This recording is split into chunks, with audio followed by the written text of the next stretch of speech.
In the heart of Kham, a remote village hidden among misty valleys and winding rivers, lived a teenage orphan girl named Lamo.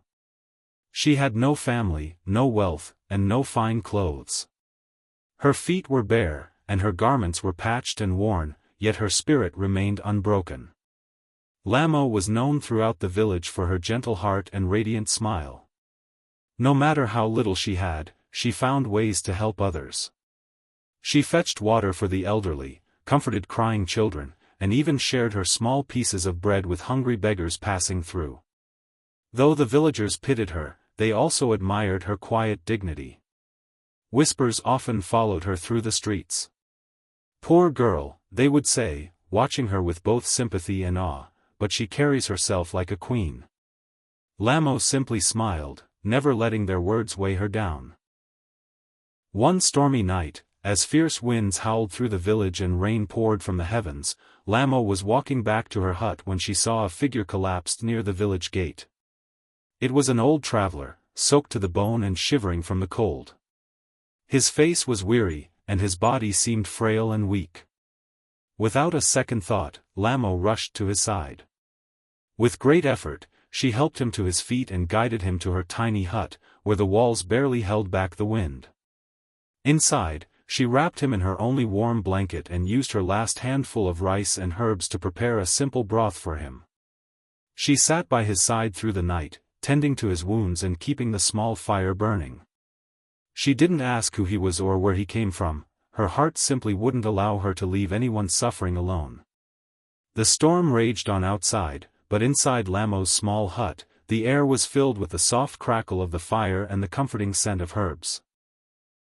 The old traveler slowly regained his strength, watching the girl who had saved him.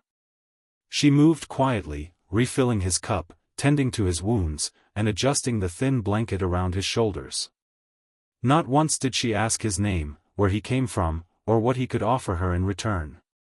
Her kindness was simple, pure, and without expectation. The man's eyes, though tired, held a glimmer of something more, recognition, perhaps, or deep respect. As the hours passed, he smiled faintly and whispered, "You remind me of someone I once knew, a true queen." Lamo looked at him with curiosity but said nothing, only offering him another warm drink with her usual gentle smile. When the morning light finally broke through the clouds, the old man stood at the doorway, ready to leave. Before stepping out, he reached into his tattered cloak and pulled out a small, strange coin. It was unlike anything Lamo had ever seen, etched with the image of a fierce dragon that seemed almost alive in the flickering light. With a knowing gaze, he placed the coin into her hand and said softly, "If you ever need help, show this coin in the city of Norbu." His voice was calm, but carried weight, as though he spoke of something far greater than it seemed. Before she could ask anything, he disappeared into the morning mist, leaving her standing in the doorway, holding the coin. She turned it over in her fingers, puzzled but not thinking much of it. She tucked it away safely, unaware that her life was about to change forever. Weeks passed, and the once lush valleys of Kham turned dry and brittle. The river that wound through the village, once full of life, had vanished, leaving behind only cracked earth. The crops wilted under the burning sun, and the villagers grew restless and fearful. With each passing day, their desperation deepened. Whispers turned into angry shouts, and soon, some began blaming Lamo. "She's cursed," they muttered bitterly. "Ever since she took in that stranger, bad luck has followed us." Though the words stung, Lamo remained calm. She did not defend herself or speak against them. Instead, she continued to help however she could, comforting crying children, sharing the little food she still had, and offering hope to those who had lost it. Her heart ached seeing her village suffer, yet she had nothing more to give. One evening, sitting outside her hut under a sky that seemed to burn with orange flames, she remembered the coin, the strange gift from the old traveler. Her fingers trembled as she pulled it from its hiding place, the dragon gleaming faintly in the fading light. With a deep breath, she realized this might be her only chance. She could no longer bear to see her people suffer. Clutching the coin tightly, she made a decision. Without waiting for dawn, she packed her few belongings and set off toward Norbu, the distant city the traveler had spoken of. Her journey began with no certainty, only hope, a hope that somewhere beyond the mountains, there was an answer. She walked alone, her bare feet blistered but steady, driven not by fear or anger, but by her love for her village. In her heart, she knew she wasn't just leaving for herself. She was walking for them all. After days of walking through mountains and forests, Lamo finally reached Norbu, the grand capital city, her clothes torn and her face weary from the long journey. The city was unlike anything she had ever seen, tall towers shimmering in the sun and streets lined with merchants from distant lands. Yet she had no time to marvel. Clutching the dragon-etched coin tightly, she approached the palace gates, her heart pounding.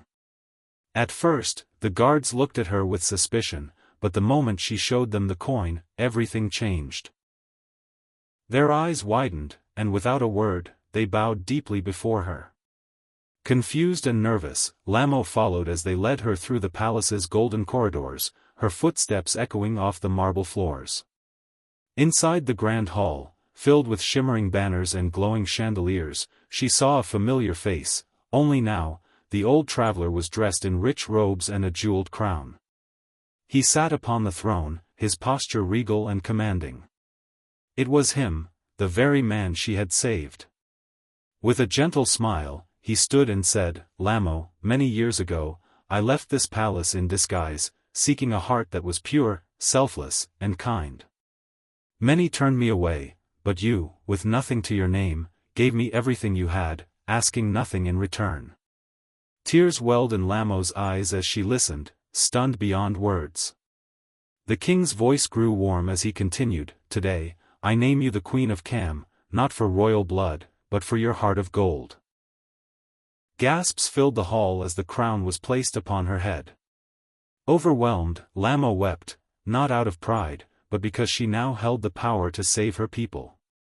Her heart had led her here, and now it would lead them all home.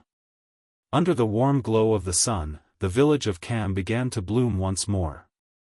The river flowed again, its waters clear and full, nourishing the fields that had once been dry and cracked. Lush greenery returned to the valleys, and the villagers, once weary and afraid, now laughed and sang as they worked together to rebuild their homes and lives.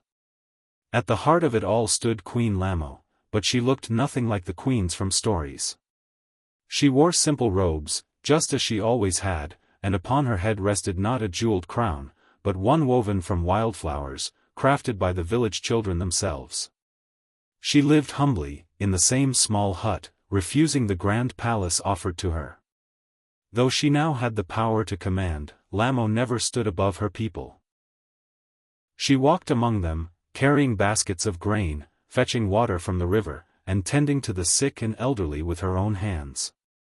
Her smile remained as warm and gentle as ever, reminding everyone of the girl who had once shared her last piece of bread without hesitation.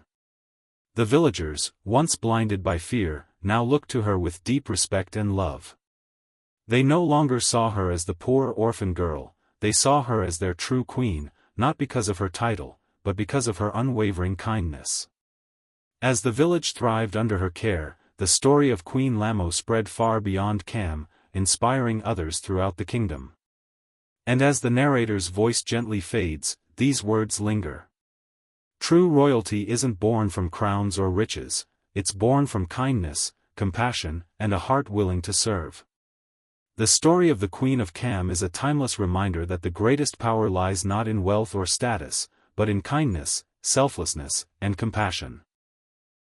Lamo, a simple orphan girl with nothing but a generous heart, proves that true leadership is not about ruling over others, it's about serving them with humility and love.